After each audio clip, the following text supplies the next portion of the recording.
ಮುಂಬೈನಲ್ಲಿ ನಡೆಯಿತು Starlink internet demo. Airtel ಮತ್ತು ಜಿಯೋ ಜೊತೆ ಒಪ್ಪಂದ. ಭಾರತದಲ್ಲಿ ಸ್ಟಾರ್ಲಿಂಕ್ ಇಂಟರ್ನೆಟ್ ಬೆಲೆ ಎಷ್ಟು?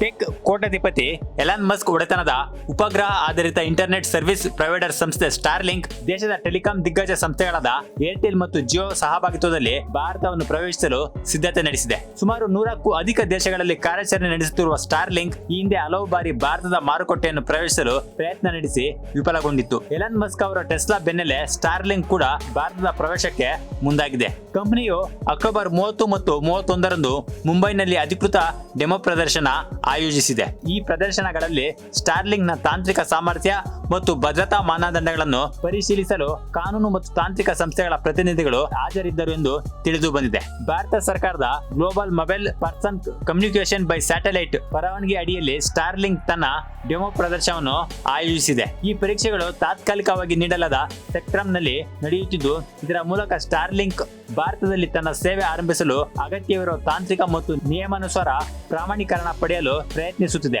ಈ ಹಂತ ಯಶಸ್ವಿಯಾಗಿ ಮುಗಿದರೆ ಸ್ಟಾರ್ಲಿಂಕ್ ಭಾರತದಲ್ಲಿ ಇಂಟರ್ನೆಟ್ ಆಧಾರಿತ ವೇಗದ ಬ್ರಾಡ್ ಬ್ಯಾಂಡ್ ಸೇವೆ ನೀಡಲು ಸಜ್ಜಾಗಲಿದೆ. ಭಾರತದಲ್ಲಿ ಸ್ಟಾರ್ಲಿಂಕ್ ಹೇಗೆ ಕಾರ್ಯನಿರ್ವಹಿಸುತ್ತದೆ? ಇತ್ತೀಚಿನ ಮಾಹಿತಿ ಪ್ರಕಾರ ಸ್ಟಾರ್ಲಿಂಕ್ ಕಂಪನಿಯು ಭಾರತದಲ್ಲಿ ಒಟ್ಟು 9 ಗೇಟ್ವೇ ಅರ್ತ್ ಸ್ಟೇಷನ್ಗಳನ್ನು ಸ್ಥಾಪಿಸಲು ಯೋಚಿಸಿದೆ.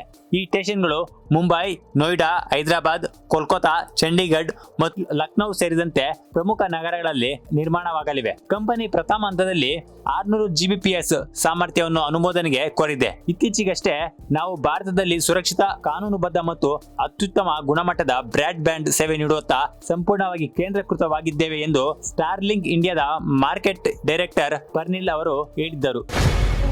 ಭಾರತದಲ್ಲಿ ಸ್ಟಾರ್ಲಿಂಕ್ ಸೇವೆ ಬೆಲೆ ಮತ್ತು ಸ್ಪೀಡ್ ಎಷ್ಟು? ದೇಶದಲ್ಲಿ ಸ್ಟಾರ್ಲಿಂಕ್ ಸಂಸ್ಥೆಯು ತನ್ನ ಬೆಲೆಗಳ ಕುರಿತು ಯಾವುದೇ ಅಧಿಕೃತ ಮಾಹಿತಿ ಇನ್ನೂ ಒದಗಿಸಿಲ್ಲ. ಆದರೆ ಕೆಲವು ವರದಿಗಳ ಪ್ರಕಾರ ಸ್ಟಾರ್ಲಿಂಕ್ ಇಂಟರ್ನೆಟ್ ಪಡೆಯಲು ಹಾರ್ಡ್ವೇರ್ನ ಕಿಟ್ ಸ್ಥಾಪನೆ ವೆಚ್ಚ 30,000 ಆಗಿದ್ದು, ಪ್ರತಿ ತಿಂಗಳ ಚಂದಾದಾರಿಕೆ 3,300ರಿಂದ ಪ್ರಾರಂಭವಾಗಬಹುದು. ನಂತರ ಹೆಚ್ಚಿನ ವೇಗದ ಪ್ಲಾನ್ ಮತ್ತು ಪ್ರೀಮಿಯಂ ಆಯ್ಕೆಗಳು ಹಂತ ಹಂತವಾಗಿ ಪರಿಚಯಿಸುವ ಸಾಧ್ಯತೆ ಇದೆ. ಸೇವೆ ಪ್ರಾರಂಭವಾದ ಬಳಿಕ ಸ್ಟಾರ್ಲಿಂಕ್ 25 Mbps ನಿಂದ 225 Mbps ವರೆಗೆ ಡೌನ್ಲೋಡ್ ವೇಗ ಒದಗಿಸಲಿದೆ ಎಂದು ನಿರೀಕ್ಷಿಸಲಾಗಿದೆ. ದೇಶದೆಲ್ಲೆಡೆ ಇಂಟರ್ನೆಟ್ ಸಂಪರ್ಕ ಸಾಧ್ಯವೇ? ಕಳೆದ ಕೆಲವು ವರ್ಷಗಳಲ್ಲಿ ಭಾರತವು ಇಂಟರ್ನೆಟ್ ಸಂಪರ್ಕ ಕ್ಷೇತ್ರದಲ್ಲಿ ಮಹತ್ತರ ಬದಲಾವಣೆಗೆ ಸಾಕ್ಷಿಯಾಗಿದೆ.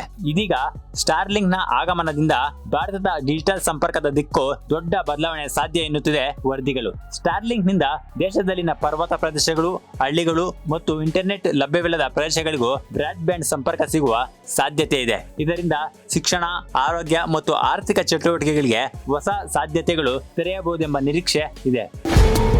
ಭಾರತದಲ್ಲಿ ಸ್ಟಾರ್ಲಿಂಕ್ ಸೇವೆ ಯಾವಾಗ ಆರಂಭ?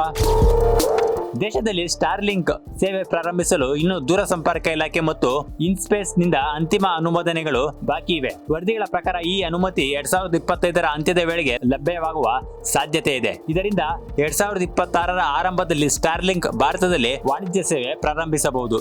ಸರ್ಕಾರವು ನ್ಯಾಯಸಮ್ಮತ ಸ್ಪರ್ಧೆ ಕಾಪಾಡಲು ಸ್ಟಾರ್ಲಿಂಕ್ ಗ್ರಾಹಕರ ಸಂಖ್ಯೆ ಮಿತಿಯನ್ನು ವಿಧಿಸಿದೆ. ಅಂದರೆ ಸ್ಟಾರ್ಲಿಂಕ್ ಪ್ರಾರಂಭಿಕ ಹಂತದಲ್ಲಿ ಗರಿಷ್ಠ 20 ಲಕ್ಷ ಬಳಕೆದಾರರಿಗೆ ಮಾತ್ರ ಸೇವೆ ಲಭ್ಯವಿರಲಿದೆ.